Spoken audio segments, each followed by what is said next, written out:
На мольберте жизни красками небес напишу.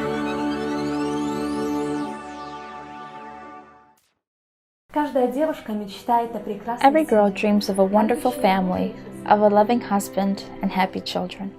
Very few think that problems may occur with their health or with the health of their children. Katerina also never thought about this. Therefore, what she encountered after getting married came totally unexpected. She was being forced to have an abortion. Doctors were saying that the child has absolutely no chance of living. Katya and Philip were determined, whatever happens, we will not murder this child. Katya, we're happy to see you. Mark was a long-awaited child in your family. Yes, we waited for this pregnancy for 2 years. Why? What was the reason that you weren't able to conceive at first? I had some problems with my health. I can start by saying that when we first got married, we decided right away that we want children. We waited and prayed for this. Time passed by. A month went by, then 5, 6, 8. And no children. Correct, no children. And we started getting a little worried. We decided to go get checked by a doctor. We went to one doctor, then a second and a third. I had lab work done, and it turned out that my hormonal system was ruined. My thyroid hormones were increased, which blocked other hormones, not allowing me to get pregnant.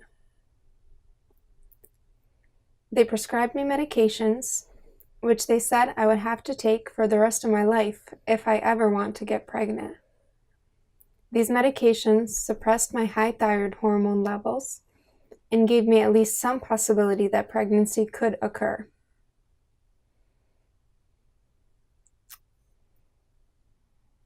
In my childhood, or rather during my teenage years, we discovered that I had a problem with my thyroid.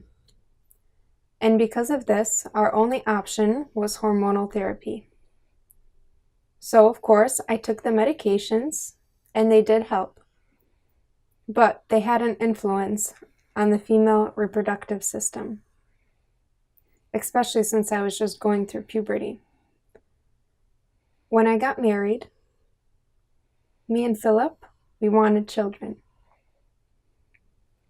We waited for this, and a lot of time passed by, but I could not get pregnant. About a year after we got married, I started to seek professional help. I understood that I was young, and doctors told me, "You are still young, you can live for yourselves." All is still ahead. Yes, but I was raised from childhood to believe that family is priority, and always dreamed in my childhood dreams of a family, husband, children. I always wanted children. And Philip, of course, upheld my dreams. We had the same desires, therefore we were waiting for children, so we sought professional help. We did lab work, both me and Philip got checked out, and ultimately it was determined that my hormones were off. My thyroid was functioning very poorly. It was producing too many hormones, as if it wasn't my thyroid, but someone else's. My thyroid was just producing antibodies, and these antibodies were not giving me the chance to get pregnant. They prescribed me hormonal therapy that I would have to take for a lifetime in order to lower these antibodies. And give you a chance for pregnancy? Yes, give me a chance to get pregnant. They warned me right away that the probability was very small. It would be a miracle if I could get pregnant. Of course, there was a lot of tears. Philip said, "We will get pregnant. We have faith. We're praying." A while after they told us this, when we were being examined, we were living in Soligorsk with Philip, and after that we moved back to the city Zhuk, where Philip came from. There was a couple living there who moved from the city of Minsk, and they worked with infertile couples. You started to investigate this and it helped you get pregnant? Yes. First of all, we found the problem, and we found a way to solve it using natural methods. Not hormonal, but natural. I always had long menstrual cycles, and my ovulation did not occur on day 14, but on day 21. With Mark, I got pregnant on day 28. My menstrual cycles were 34, 37, sometimes even 42 days long. When you look at the graph and you see the first cycle, I was monitoring my cycles, and I brought the graph to the doctor, and she helped me. And she said, you know, ovulation does occur. We can monitor and then move forward. So I monitored and recorded a few more menstrual cycles, and we discovered that my second phase, the progesterone phase of my menstrual cycle, was very weak. The doctor told me there's a solution. During the first half of menstrual cycle, eat green foods, while during the second half, eat red foods. The foods should be organic and preferably local vegetation. Oh, how interesting. So very simple. Yes, and it had to be a minimum of 0.5 kilogram per day of red foods in order for it to work. What do you mean by red foods? Apples, beets, tomatoes? Yes, also carrots, cherries, strawberries, raspberries. And this helps? Yes, because orange and red fruits and vegetables contain substances that convert into progesterone that help maintain pregnancy and protect it. Very interesting. Yes, and when women get pregnant and they have a poor progesterone level, they're usually prescribed something in order to protect the pregnancy. But naturally, they could just eat more red foods. Thank you, Katya. You are like an expert today, not just a guest. All right, so you got pregnant. Obviously, so much joy, overwhelming joy. Yes, I remember that day. Based on my graph, I saw that I will either have my menses or I am pregnant. When a female gets pregnant, her temperature does not fall. It stays high. Looking at my graph, I saw that I should have my menses, but my temperature was not falling. And I began to hope. Philip was very encouraging throughout this, during these questions and worries. He knew how much I worried, and he did not say a word. I knew that he was worried, but he never said a word of discouragement. Only after we found out that we were pregnant did he admit that he was also very worried. Of course, of course. That day, he left to work. I usually sleep in a little later than Philip. So he left to work. He had told me to wait a few days and not give myself any other reason to worry. The previous 2 menstrual cycles, I was waiting for this pregnancy, and each menstrual cycle I began with tears. He told me to wait a few days and to not get discouraged. He left to work, and I woke up and decided to take a pregnancy test. I took the test and then went into the kitchen to make breakfast. After a few minutes, I look at the pregnancy test and there's 2 lines. The long-awaited 2 lines. Yes. I started to cry. I think all of my neighbors heard how I paced, cried, prayed, and praised God. I called him, crying. He got scared, asked me what happened. I told him I took a pregnancy test and there's 2 lines. He said, how? I said, just like that, I have 2 lines. He said, wait, I'm coming home. He, at that time, was fixing cars. He quickly finished what he was doing and then came home. He said, show me, I want to see this. Together, we thanked God. And then on the following day, we decided to repeat the pregnancy test. We took another test and also showed that we were pregnant. That very day, Philip told his parents, and I told mine. We were waiting for this pregnancy, and it was a miracle. Katya, what was your reaction when you learned of the frightening diagnosis of your son? A few days before our scheduled ultrasound, I had this reoccurring thought. that kept coming through my mind. Whatever happens, we will not have an abortion. So you simply had this thought inside. Yes, God gave me this thought. It was this concrete thought in my conscience. There was no reason for this. There was no reason for it. Whatever happens, I will not have an abortion. I walked around with this thought for a few days. And Snezhana Lutsk, who led my grafts, also talked to me about the ultrasound. And she said, whatever happens, you will not be getting an abortion anyway. And she inspired you? Not exactly, but supported my decision. And I came to Pinsk for the appointment for the ultrasound. We made an appointment at the paid clinic, and Philip was running late because he was held up at the border. I ended up having to go by myself. So I went into the doctor's office and thought, whatever happens, I will not have an abortion. I was laying there, waiting, and this thought kept running through my head. And that first thing that I heard from the doctor was, something is very wrong, you must have an abortion. And you were ready? Yeah. Yes, and just like the thought that was running through my head, I said out loud, whatever happens, I'm not going to have an abortion, so tell me what's wrong. She started to look and said, well, your son, your baby, has gastroschisis. I asked her, what is this? And she said, well, part of the intestines are on the outside of the body. When the baby is between 8 to 10 weeks, the abdominal wall does not close all the way, and out of the opening, the intestines come out and simply swim around in the amniotic fluid. And this continued your whole pregnancy? Yes, this does not disappear on its own. You need to perform a surgery in order to put the intestines back into their place. She said that in Pinsk, you cannot have a surgery like this, so I must seek a specialist in Minsk or in Moscow. She knew that I was not a local and was not registered.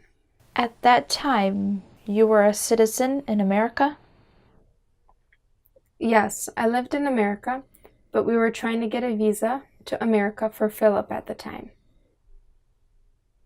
I was living with him the whole time, first in Soligorsky, then Zhitkovich, but officially I was a citizen of the United States, but was living in Belarus with my husband. I told her I was from the United States and that we were going to make a decision. We're going to try finding a specialist. And she said, okay. And she explained the diagnosis to me and even how to spell it, because I didn't understand any of it and had never even heard of this word before. And then she let me go home. I kept myself together while I was in the office, but as soon as I walked out, I started crying. I called Philip, crying, telling him what happened. And he said, it's not true. Philip said, tear the paper with the diagnosis and forget about it. He said, this is a mistake. The doctor is mistaken. You said that Philip tore the paper with the diagnosis from the doctor? Yes, I did not tear it. I just brought it home. And when the time came to go to the next appointment, I couldn't find the paper. I asked Philip, where is it? And he said, I told you to tear it up and you didn't, so I did. Such faith, that's right. Yes, I went to the appointment with the doctor who was doing my prenatal care.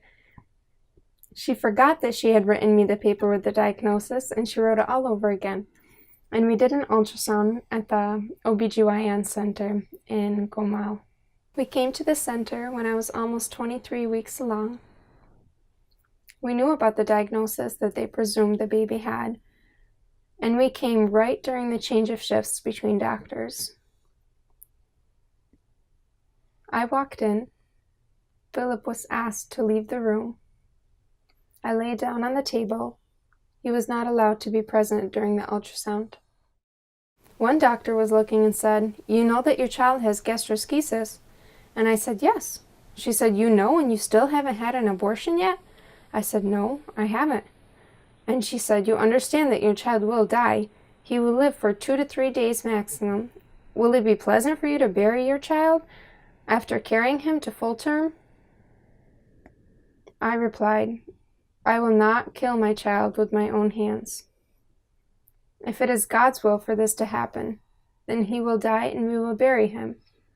But I refuse to kill the child with my own hands." The second doctor comes in and says, "Oh, did you know that your child has gastroschisis?" And in the same manner, the whole first shift of doctors and all of the second shift came in. Everyone who understood how to read an ultrasound gathered and came into my room one by one, trying to convince me. One doctor even said, "If you were one of our established patients, we would not even ask for your permission. We would just do the abortion due to medical rights. There's a great chance that your child will be born with Down syndrome, poor development, and often the mother cannot carry the child to term."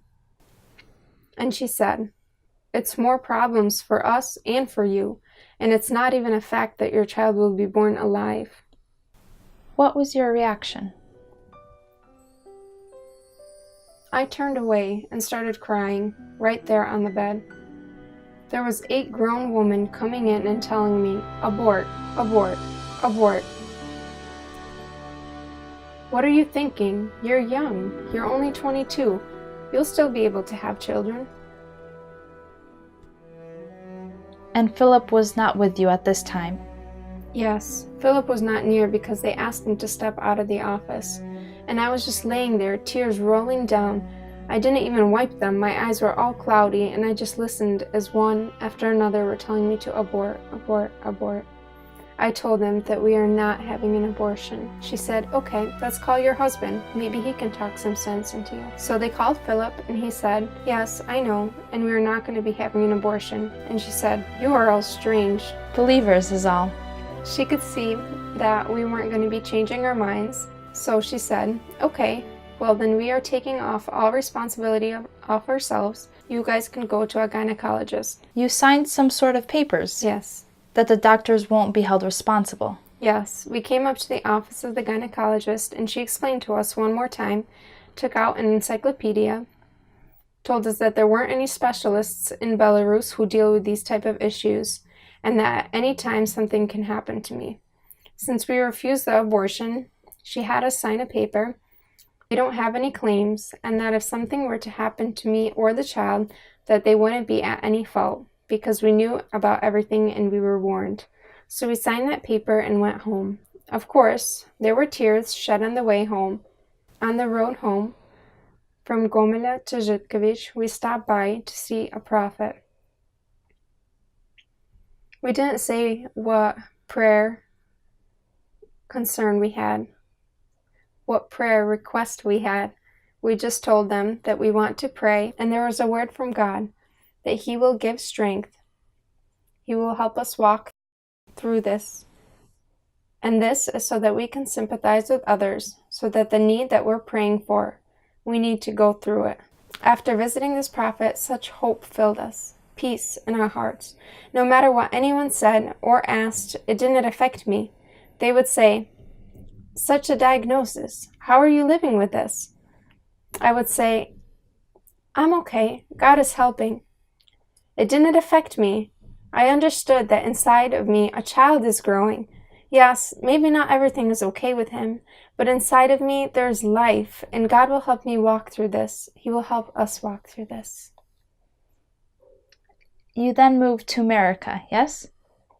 Correct. It was around July, August when we found out about this diagnosis. And in November, we were already in America. And here you started to look into the pregnancy. Yes. I went and visited my gynecologist. They did ultrasounds and also confirmed the diagnosis and forwarded our scans, ultrasounds, to a prenatal center in Syracuse. There in Syracuse, Professor Silverman looked over my scans and said, "Send her to me." And for the rest of my pregnancy, I was watched over by Professor Silverman in the prenatal center in Syracuse. Tell us about the miracle of recovery after you delivered. Well, my contractions started early. When I was 34 and a half weeks, I had an appointment with the doctor. And a couple days after the appointment, it was going to be my mother's birthday. And so, since Philip was working and my brother was free, he took me to my appointment. And then after that, we wanted to go get a gift for our mother. But something a little different happened. Yes. To this point, I was having strong contractions every 5 minutes. So I came to the appointment with contractions. You were 34 weeks? Yes, 34 and a half weeks. I came to the appointment, they placed me on a monitor and told me, "You're having real contractions." And they asked, "When was the last time you felt the baby move?" And I told her, "I don't remember, maybe last night," and said, "This morning I haven't felt anything." Then they sent me to the hospital. Roman quickly brought me to the hospital. They placed me on different monitors, gave me an ultrasound, started counting my contractions. I wasn't dilated at all. And according to the ultrasound, Marek, our baby, hadn't moved in 20 minutes. And the heartbeat was irregular. They decided to do an emergency C-section. I wasn't expecting this. I was so scared. With one hand, I was calling my parents and Philip. With the other hand, I was signing papers for the agreement on the C-section. Then I was writing on Viber asking everyone to pray. And then they took me to the operation room. So you came to a regular checkup appointment and they took you in for a C-section. Yes, they took me for a cesarean birth. Marek was born 4 pounds. He was 7.5 months? Yes. They quickly wiped him and wrapped him up and showed me him from afar and then took him upstairs. By the time that they sewed me up and were finished in the operating room, Philip had come, and in a couple hours, when they were putting me into a regular room, they took me up to the NICU and showed me the baby. He was so small, such a small boy. His arms were open wide, and so many tubes and machines by him, and I couldn't even get up at this point because I couldn't feel my legs. I just peered over the side looking at him as tears just fell. They let me look at him. Philip took some pictures of him so I could later look at how my son looked. Then they took me back to my room. Towards the evening, I was able to get up and walk. And in a wheelchair, Philip brought me up to see our son.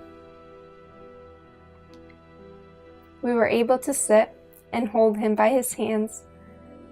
They didn't allow us to even pick him up. For how long? 9 days. 7 days later, they had done surgery on him. He was born on December 5th, and on the 12th, he had surgery. So they closed up his abdomen. Yes, the first 5 days, the intestines were slowly being put back into his abdomen. Every morning, a doctor would give a dose of morphine for the pain, and little by little, they pushed the intestines back in. Then, for the next 24 hours, they would go in on their own, and in the morning, the doctor would start the process again. And on day 5, the intestines were fully in the abdomen, and on day 7 in the morning, he had surgery. Day 9, at night, a nurse that knew me well, because I was there often, the nurse asked me, "You haven't held him a single time yet?" I told her, "No, I haven't." And she told me, "Okay, come the following day after 11, the start of her shift, and that she would let me hold him." And we just could not wait for the next day. And on 9th day after delivery, you were able to hold your son for the very first time. Yes, at night she led us, carefully. She showed us how to hold him so that no tubes could come undone. She said, "No one has let you, but I'll let you." She gave us each a turn to hold him. You were able to feel like real parents. Yes, finally. Lying in front of you is this tiny bundle. You understand that he's yours. You get to hold his hands, his feet. You can hug him, but only gently so that no tubes are messed up. But to hold him in your arms is a totally different feeling. You take him in your arms and you understand he's mine, my long-awaited gift. They started giving him your breast milk. Yes, 2 weeks after delivery, they started giving him my milk. They started with 5 milliliters, and every 24 hours they would increase the amount. And he was accepting it well? Very well. Of course, I wasn't with him the whole day. I would return back to my floor, but then they sent me to a home for expecting mothers and their families, and I lived 15 minutes away from the hospital. I would return to eat, sleep, and change my clothes. Whenever I would come, they would tell me, "Oh, we have good news for you. Everything is okay with him. We increased the amount of milk." And when were you discharged? After 24 days. 24 days. Yes, on this day after Christmas. And everything is okay with Mark? He is growing well? Very good. On the 3rd month, he had an appointment with a doctor.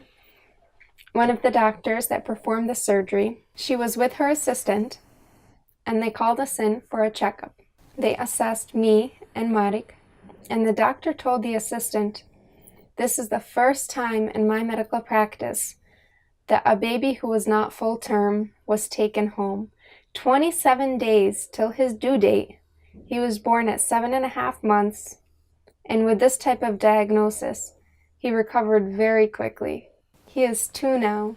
In December, he will be 3. He has not been critically sick. Just a couple times he had a fever or cold.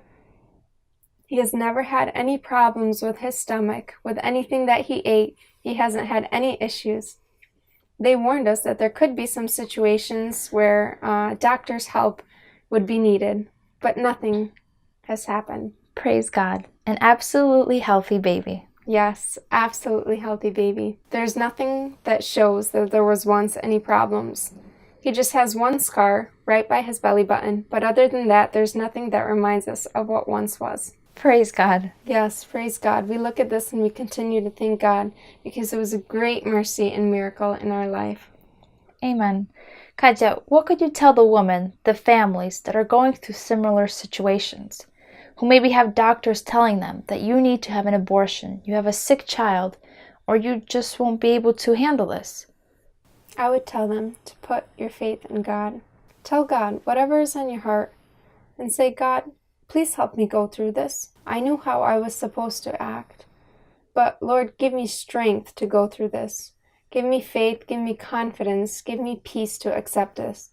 Because peace in your heart and calmness, it's the most important. Because when people come up who know about the diagnosis and asked when I was pregnant, "How are you going through this? How do you feel morally about this? How can you calmly react to these questions?" And I understand I was only able to do this through God. Amen. 2 years. God has blessed this young family with another gift, a daughter, Emily. Marek is happy that he has a little sister and oftentimes helps in the way a child can. He kisses her often, hugs and rocks her, and calls right away if she starts crying. Dear friends, a detailed story of Katerina will be published in the next segment of Hope for You. If you want to buy or write, you can visit us at the website below. May God bless you. Don't forget, we are all painting our lives. May the colors of heaven prevail on our canvas.